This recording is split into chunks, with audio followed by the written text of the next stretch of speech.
कोटपुतली से नीमका थाना जाने वाला हाईवे अब सड़क नहीं बल्कि तालाब बन चुका है। गड्ढों और जलभराव ने इसे सफर नहीं बल्कि सिरदर्द बना दिया है। जनता कह रही है कि यह सिर्फ सड़क की समस्या नहीं बल्कि रोजमर्रा की जिंदगी और बच्चों की सुरक्षा का सवाल है। सवाल यही है कि कब जिम्मेदार जागेंगे और कब जनता को राहत मिलेगी।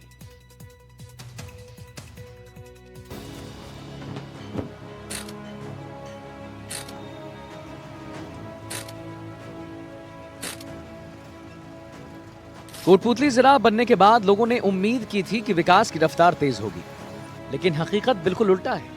शहर की गलियों से लेकर स्टेट हाईवे तक हर जगह बदहाली का मंजर है। यहाँ की सड़कें अब गाड़ी नहीं बल्कि लोगों की उम्मीदों को भी डुबा रही है। कोटपुतली से नीमका थाना जाने वाले स्टेट हाईवे, जो कभी कनेक्टिविटी की रीढ़ माना जाता था, आज गड्ढों और जलभराव की वजह से तालाब में तब्दील हो चुका है। कोटपुतली से नीमका थाना जाने वाला स्टेट हाईवे आज लोगों के लिए सफर नहीं बल्कि सिरदर्द बन चुका है। सफर करने वाले लोग कहते हैं कि ये सड़क नहीं बल्कि पानी पानी हाईवे। अभी हम खड़े हैं कोटपुतली नीमका थाना स्टेट हाईवे पर और यहाँ की हालात आपको पहले दिखा दूं कि यहाँ खड्डे हैं और खड्डे भी मामूली खड्डे नहीं हैं, बिल्कुल पूरे भरे हुए खड्डे हैं जिनके नीचे बहुत गहरे गड्ढे हैं और जिनके ऊपर पानी भरा हुआ है। और यहाँ आपको दिखा दूं कि स्कूली बच्चे हैं, जो वाहन हैं वो चलते हैं और लगातार परेशानी हो रही है। और ये कोई 1-2 महीने की नहीं, काफ़ी समय से जो परेशानी है वो उसका सामना जो ग्रामीण है वो कर रहे हैं। हमारे साथ यहाँ जो लोग हैं वो मौजूद हैं, उनसे जानेंगे कि किस प्रकार की परेशानी आ रही है और कब से आ रही है। जी, क्या नाम आपका? हंसराज यादव। हंसराज जी, कब से परेशानी आ रही है आपको? ये भैया हो गया मेरे हिसाब से 4-5 महीने हो गए। कोई वो नहीं है। टोल फ्री नंबर पे भी मैंने 181 पे भी कॉल कर लिया, उन वहाँ से भी संतोष पर कोई जवाब नहीं मिला अभी तक। ठीक है, बार बार कॉल लिया, कोई समस्या नहीं है। एक स्कूल सामने है पैरागॉन, एक गवर्नमेंट स्कूल है, वहाँ के बच्चे भी आवागमन होते हैं, बार बार ड्रेसेज खराब हो जाती है सुबह सुबह। तो उनका भविष्य भी देख लो, आम जनता का भी ख्याल रखना चाहिए। गवर्नमेंट की इतनी बड़ी लापरवाही है, प्रशासन की भी लापरवाही है, क्या किया जाए। बार बार अवगत भी करवा दिया। कितना समय हो गया इसको? 4 महीने कम से कम हो गए। बारिश का मौसम देख लो ना, क्या वो जुलाई से यही हालत है। डाबला रोड पर चिंकारा कैंटीन के सामने हालत सबसे भयावह है। 3 से 5 फीट गहरे गड्ढे जिनमें पानी भरा रहता है, किसी जाल की तरह वाहनों को रोकती है। स्कूली बच्चों से भरी बसें, छोटी वाहन, बड़े ट्रक, हर कोई यहाँ से गुजरते वक्त सांस रोक कर निकलता है। मजबूरी में लोग रॉन्ग लाइन पकड़ते हैं और यही मजबूरी कभी भी हादसे में बदल सकती है। देखिए, आपकी यहाँ दुकान है, आप मैकेनिक का काम करते हैं, कितनी परेशानी आती है आपको? परेशानी बहुत ज़्यादा परेशानी आती है इसमें। मतलब इसमें क्या बताया जाए आपको, इसको बताते हुए शर्म आती है। बार बार कितना बता दिया, बाकी समझ से बाहर हो रहा है ये काम। अच्छा, मुझे ये बताइए, जो सड़क है इसका कभी निदान करने के लिए किसी कोई अधिकारी आया हो, किसी से बात हुई हो? कोई नहीं आया। कल परसों यहाँ पे रैली जा रही थी, उस टाइम भी हमने ये माननीय रामस्वरूप जी का साणा, उनकी गाड़ी भी यहीं फंसी थी। हमने उनको भी बोला था, नेताजी ये क्या हो रहा है, लेकिन किसी ने सुनाई नहीं की। उसने भी एक आए करवाएंगे इसको। मैं चलो ठीक, अच्छी बात है, करवाओ, बाकी कोई समस्या का समाधान तो हो नहीं रहा सर। सड़क पर गड्ढे हैं, गड्ढों में पानी है और पानी में डूब रही है जनता की उम्मीदें। रोजाना सफर करने वाले कहते हैं कि ये रास्ता अब सड़क नहीं बल्कि खतरे का जाल बना हुआ है। स्कूली बच्चों की बसें हो या आम लोगों की गाड़ियां, हर कोई सांस थाम कर गुजरता है। क्या समस्याएं आती है, किस प्रकार की समस्याएं देखते हैं? समस्या ये है, दिन इधर के ये मान लो कि पूरे पाटन तक नीमका थाना रोड है, कोई छोटा रोड तो है नहीं, ये स्टेट हाईवे है। तो आए दिन, कल भी एक मयूरी पड़ गई, 2 सिर पे लगी हो, उनके रोज का काम है इनका। तो इधर के ये पानी की समस्या देख लो, आप खुद देखो ये चीज़ें, तो आए दिन गंभीर चोट भी लग रही हैं। तो ये खड्डे भी ज़्यादा, एक हाथ के खड्डे हो रहे हैं कम से कम। तो प्रशासन को चेतना चाहिए, कम से कम देखे। वोट मांगने तो आ जाते हैं वो लोग, लेकिन जब वो काम का टाइम आता है तब काम करवाने कोई नहीं आता। लोगों का गुस्सा नेताओं पर भी है।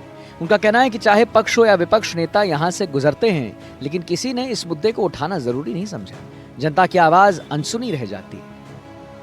स्थिति बहुत बुरी है इसकी। छोटी गाड़ियां तो निकल ही नहीं पाती, यहाँ पर टिक जाती है, नीचे टच हो जाती है। और मोटरसाइकिल वाले तो बेचारे साइड चले जाते हैं कीचड़ में से, और फंस जाते हैं तो वो गिर ही जाते हैं, उठते नहीं है फिर वो। यहाँ दुकान पे रहते हैं, जो यहाँ पानी भरा ही रहता है, किसी टाइम भी नहीं सूखता है। ना तो नाली बंद होती है और ना ही ये रोड ठीक होता। बहुत आदमी के गोडे फूट गए, कोई मर गया, कोई का हाथ टूट गो। पर कोई सुनाई नहीं है। 10 एप्लीकेशन तो मैं दे चुका। कलेक्टर साहब को दिया है। सीकर भी एमडीओ को फ़ोन किया, वो बोला 1-2 दिन दीपावली के बाद मैं आ रहा हूँ, फिर मैं करूँगा। फिर बाद में फ़ोन किया तो कहता वो ओके कर गया, बना गया, अब मैं नहीं आऊँगा। जब अधिकारियों से सवाल गया तो जवाब और भी चौंकाने वाला। RSRDC के अधिकारी कहते हैं कि समस्या नगर परिषद की है क्योंकि सीवरेज का पानी हाईवे पर आ रहा है। वहीं नगर परिषद का कहना है कि हाईवे निर्माण RSRDC ने किया था और नालों की सफाई भी उन्हीं की जिम्मेदारी थी। यानी जिम्मेदारी का ठीकरा एक दूसरे पर फोड़ा जा रहा है। मैंने शुरुआत के अंदर अध्यक्ष महोदय RSRDC वालों को लिख करके भेजा था। मैंने 21 जुलाई के अंदर 2021 में 26 जुलाई को रजिस्टर लेटर द्वारा शिकायत की थी, कोई जवाब नहीं हुआ। उसके बाद में अतिरिक्त जिला कलेक्टर कोटपुतली को मैंने लिखा था 22 में 11 फरवरी 22 को लिखा था। कलेक्टर साहब को जयपुर को दिया था मैंने प्रतिलिपि रजिस्टर लेटर द्वारा जी। उसके ऊपर अभी तक तो कोई कार्रवाई नहीं हुई। फिर उसके बाद में मैंने भजन लाल जी जाटव थे जो मंत्री थे, उनको दी थी, ये दी थी मैंने 23 में। दोनों विभाग कैमरे के सामने आने से बच रहे हैं, लेकिन जनता की परेशानी कैमरे में साफ दिखाई दे रही है। दुकानदारों और राहगीरों का कहना है कि अधिकारी और नेता टालमटोल कर रहे हैं, जबकि जनता राहत की उम्मीद लगाए बैठी। लोगों की मांग है कि जल्द से जल्द इस समस्या का स्थायी समाधान निकाला जाए, क्योंकि ये सिर्फ सड़क की समस्या नहीं है बल्कि रोजमर्रा की जिंदगी और बच्चों की सुरक्षा से जुड़ा एक बड़ा सवाल है। इस सड़क की दुर्दशा के लिए हमने कई बार अवगत करा दिया। मौखिक रूप से यहाँ की पीडब्ल्यूडी के अधिकारी कहते हैं कि हमारे अंडर बनेंगे, जबकि टोल टैक्स वर्तमान में लागू है। और सबसे बड़ी दिक्कत ये देखिए सरकार के आने के बाद ये जो रोड बना हुआ है ये गत सरकार के टाइम में, लेकिन ये 5 या 6 साल के टाइम पीरियड में है। ये आज से हो चुके हैं, लेकिन इन अधिकारियों की कोई नहीं। इसके संदर्भ में कांग्रेस पार्टी कल कलेक्टर महोदय के ज्ञापन देगी, ठेकेदार से और अधिकारियों के खिलाफ कार्रवाई करेगी। कोटपुतली के लोग अब इंतजार में हैं। इंतजार इस बात की कि कब उनकी आवाज सुनी जाएगी और कब उन्हें इस बदहाल हाईवे से छुटकारा मिलेगा। ये नगर परिषद की तरफ से जो सीवरेज की लाइन है उसके कारण जो पानी है वो गंदा पानी यहाँ आ रहा है, लेकिन दूसरी तरफ उनका कहना है कि यहाँ जो नाला है वो RSRDC की तरफ से बनाया गया है और नाला होने के बावजूद अगर पानी बाहर आ रहा है तो कहीं ना कहीं गलती उनकी है।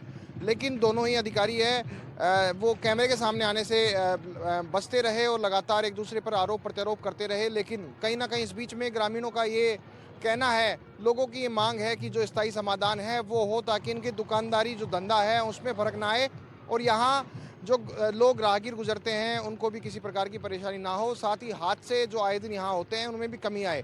लोगों का कहना है कि जो अधिकारी जो नेता इधर से जाते हैं कम से कम उन्हें देखना चाहिए कि जो स्टेट हाईवे है उसके क्या हाल है। कोटपुतली से हिमांशु सेन, NDTV।